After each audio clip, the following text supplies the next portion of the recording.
जनक माए पिया तोर लागे हमके हंसलस बंगाल वाली सखी।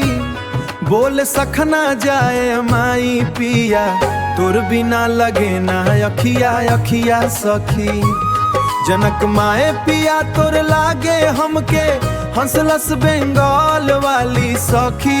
होली होली बोल सखना जोगिए दिलवाले गइल बंगलिनिया सखी। उठ के पिया खतरा उठैले और अब बाहर ना जइहा हो। घरे ही कमाई कर राजा हमके अकेला न छोड़िहा हो। राजा भले बत दुनिया सारी हमरा खातिर तू सबसे न्यारी। तोहरे बिना सुना लागे अंगना से जिया रतिया सारी। कह पिया कैसे समझाई दिलवा तोहरे पर अटक गइल।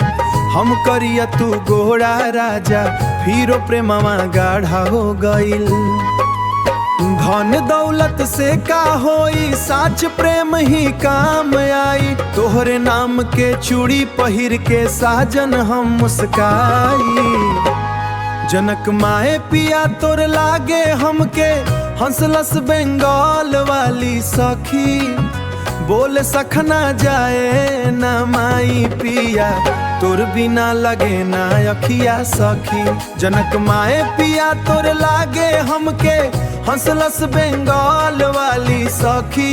होली होली बोल सखना जोगिए दिलवाले गइल बंगलिनिया सखी।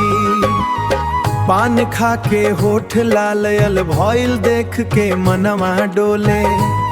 नैना से तुअर करेल दिलवा धीरे धीरे खोले। होली में रंग लगाइब राजा सावन में झूला झुलाइब। बेंगल वाली सखी कहे जन्म जन्म साथ निभाइब। दिलवाले गइल बंगलिनिया सखी बंगलिनिया सखी।